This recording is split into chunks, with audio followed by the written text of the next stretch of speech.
Hi ಸ್ನೇಹಿತರೆ, ಚೆನ್ನಾಗಿದ್ದೀರಾ? ಎಲ್ಲರೂ ಚೆನ್ನಾಗಿದ್ದೀರಾ ಅಂತ ಭಾವಿಸ್ತೀನಿ. ನಾಳೆಗೆ ಗೌರಿ ಹಬ್ಬ ಹತ್ರಕ್ಕೆ ಬಂತು ಅಂತೇಳಿ ಬೆಳಗಿನ ಜಾವ 5:15ಗೆ ಎದ್ದುಬಿಟ್ಟು ಬಟ್ಟೆ ಎಲ್ಲ ಕ್ಲೀನ್ ಮಾಡಿ ಎಲ್ಲ ತೊಳೆದು ಹಾರಾಕ್ಬಿಟ್ಟು ಅದುವರೆ ನಮ್ಮ ಮನೆಗೆ ಟೀ ಮಾಡಿಕೊಟ್ರು. ಟೀ ಕುಡಿದ್ಬಿಟ್ಟು ಹೊಲ್ತಕ್ಕೆ ಹೋಗಿ ಹೂವು ಎಲ್ಲ ಬಿಡಿಸ್ಕೊಂಡು ಬಂದಿದ್ದೀವಿ. ಇವಾಗ ತಿಂಡಿ ತಿನ್ನಬೇಕು. ನಮ್ಮ ಮನೆಗೆ ತಿಂಡಿ ತಿಂದು ಹೂವು ಕಟ್ತಾ ಇದ್ದಾರೆ. ನಾವು ಸ್ವಲ್ಪ ಹೊತ್ತಾದಮೇಲೆ ತಿಂಡಿ ತಿಂದು ಹೂವು ಕಟ್ಟಕ್ಕೆ ಕುತ್ಕೊಂತೀವಿ.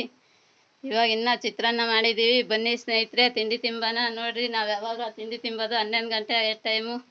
ಇವಾಗ ನಮಗೆ ತಿಂಡಿ ಬೇಸಾಯ ಮಾಡೋರ್ದೆಲ್ಲ ಹಿಂಗೆ ಕಷ್ಟ ಜಾಸ್ತಿ. ಇವು ನೆನ್ನೆ ಬಿಡಿಸ್ಕೊಂಡಿದ್ನಲ್ಲ ಪಟುಕ್ದುವ, ಇವತ್ತು ಮುಡ್ಕೊಂಡಿದ್ದೀನಿ ನೋಡಿ ಸ್ನೇಹಿತರೆ. ದೊಡ್ಡ ಹಿಡಿಯ ನೋಡ್ರಿ, ಫಾಲೋ ಮಾಡಿರಿ, ಲೈಕ್ ಕೊಡ್ರಿ, ಸೇವ್ ಮಾಡಿರಿ, ಸಬ್ಸ್ಕ್ರೈಬ್ ಮಾಡಿರಿ. ಗೌರಿ ಹಬ್ಬದ ಶುಭಾಶಯಗಳು. ಬಾಯ್.